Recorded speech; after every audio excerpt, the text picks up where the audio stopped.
Okay, this note is for possibilities. It's just a theory. And please keep in mind, I have a lifesaver because I'm trying to quit smoking. They're the only candy that works.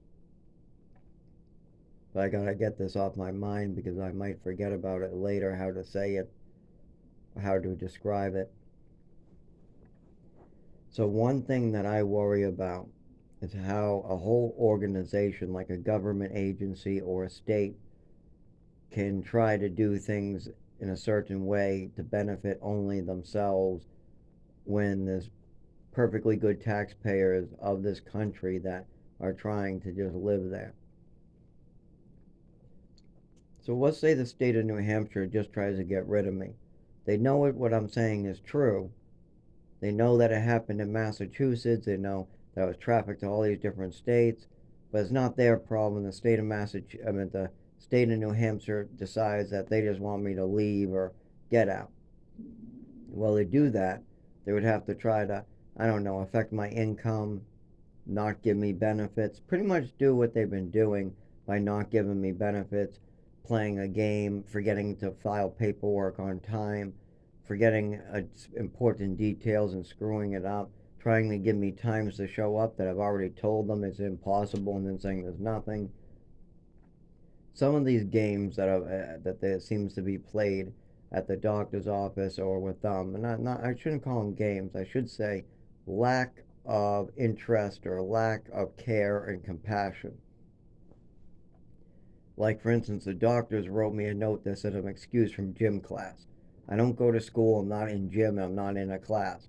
I'm asking for a do not lift order for Gatorades in my business. And they knew that, but they gave me a do not lift order or that said Zachary is excused from gym class. That is the most ridiculous note I ever got from, or mostly ever got from a doctor. Same thing at Department of Health and Human Services. I'm trying to get some cash to try to pay for the rent here, and there's something called cash benefits that goes with Social Security and those EBT cards. And I went to apply for it, but they told me that I had to wait a month because the paperwork that was filed at the wrong time, and so it won't be matched or won't be able to go through. So they said that I have my worker file again, and then we'll do this other appointment. So she has to file at a certain time, or I have to file, but she's filing on my behalf. And so then I'm supposed to do this phone call appointment again. The fact that a professional couldn't coordinate that with me, that seems ridiculous because I was very, very up her ass about what do I need to do, what do I need to do, what do I need to do, what do you need me to do, what do you need me to do, what do you need me to do. I got this money, I can pay this. Is there any way I should do this or this or this? David has not told me this, or this, so I'm not quite sure what's happening with this or this. I was very informative as well as I asked plenty of questions, as well as I did ask her to please inform me with anything you need from me, or, I don't, I'm trying to make this seamless and smooth. And then they tell me that the paperwork wasn't filed at the right time. They might be doing these things to try to get me out of the state because they also know that the climate here is too cold for me and I need to try to get to a warmer climate. I've been telling them. If I lose an apartment, the shelter does not provide 24 hours of heat or care for a disabled individual without proper documentation. With the documentation that I have at this moment, I would continue to get hurt repeatedly. So, if I'm in a warmer climate and I go in that same situation, it works out a lot better because I can function, I can talk, I can get a lot more done. If they need me to go someplace, I can go there. If they need me to, it just opens up a lot more of the year. 9 months out of a year, I would be functional in a warm climate. I mean, I would still have difficulty, but I should be able to get stuff done. Up here, stuff is not going to get done. I'm going to get trapped in that situation. I'm going to get seriously hurt over and over. And the more I get hurt, the less I can do. And I see how that can end up. I've explained this to them, and they might just try to be like, well, then go, go someplace else, make it their problem. Go someplace like Mass or South Carolina and handle it there. That could be what they're going for, even though I've spent a lot of years giving back to this city and this town.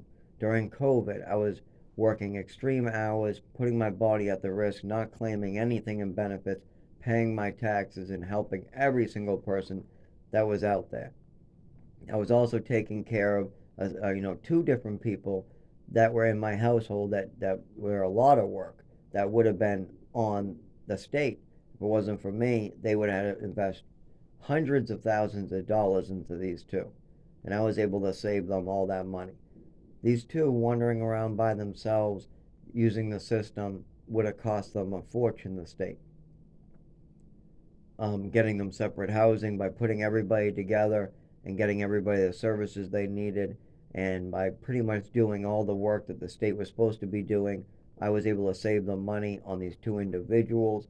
I was able to work and put my body on the line, as well as I wasn't calling ambulances at that point. At least I was. People were calling ambulances for me, but when I woke up on the side of the road, it wasn't like I could dial a cell phone. So I would get home, and then I would tell my doctor or try to do something about it, tell my coworkers about it, or sometimes there would be people around me who would call anyways. I mean, these situations are horrific, but I did it for society, for this town, for this city, for this state. I never want to go back to Massachusetts. They don't have my best interest in mind. And what I'm really worried about is maybe New Hampshire doesn't have my safety in mind either. Maybe the state of New Hampshire does not care who dies or who lives, and that a human being who's a taxpayer, a hard worker like me, who gives back to the state and tries to give back in every which way he can, he's not worth anything, and they just try to push me out somehow. What could get me hurt, killed, or leave me with no plan. It does seem like they are making steps and that are not to help me, or seems like they sure are wasting a lot of time, or avoiding phone calls, or messing up paperwork too many times for it to be a coincidence. Maybe it is. Maybe all these weird paperworks that are just being done wrong by my doctors, by the Department of Health and Human Services. Maybe the paperwork just really is a mistake. And I have copies of a lot of this too. I do. Um, I don't understand how my mail, Social Security mail, what they only send one copy out for, can be held and kept for 2 months for somebody else's eviction. I don't understand that one. I have permission to get mail there. I got mail before there. How can you hold my Social Security mail for that long when the appointment was coming right up? I mean, you made this company that makes millions of dollars every year, called BBP Realty, held my mail that said my name on it, that had my Social Security letter in it, that had a date on it for me to show up. And I was going down to the Social Security office periodically as well. But they're not the best there. They're not. The guy at the desk, he wasn't that good.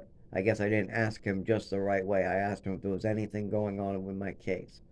He typed something in the computer, said no. Typed something in the computer, said no. The third time, he just pretended to type and told me no. I didn't even see him type that time. Then I came back and he told me I missed it. That's ridiculous. That's how that month went. And that when I found out, like later, I found out that there was a letter, and I have copies of this, by the way.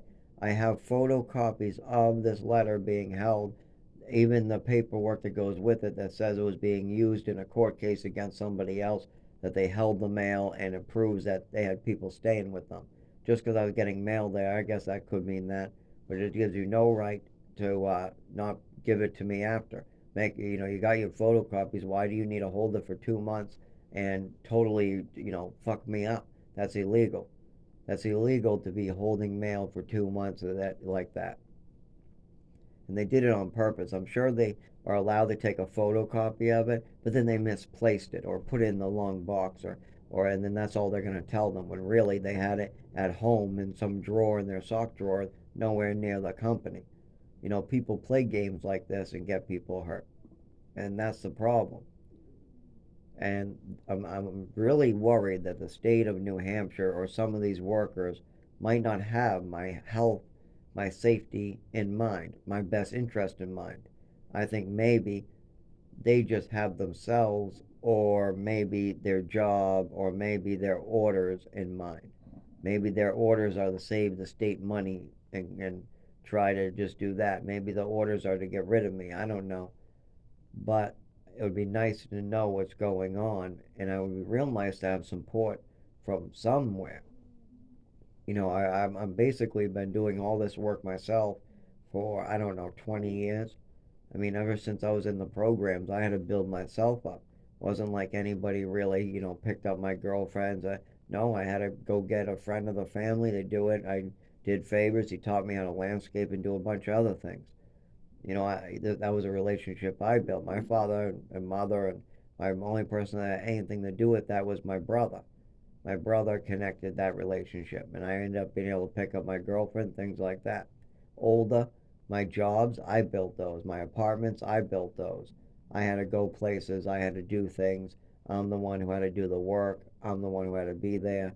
You know, Basically all the way to here. I mean, yeah, I had relationships with friends where I was able to give back to them, and then some of them, yeah, they gave back to me, and that's why I have what I have today: an apartment, a job. I have the spiritual guidance. I have a lot of things that are great, but that's because I built them there.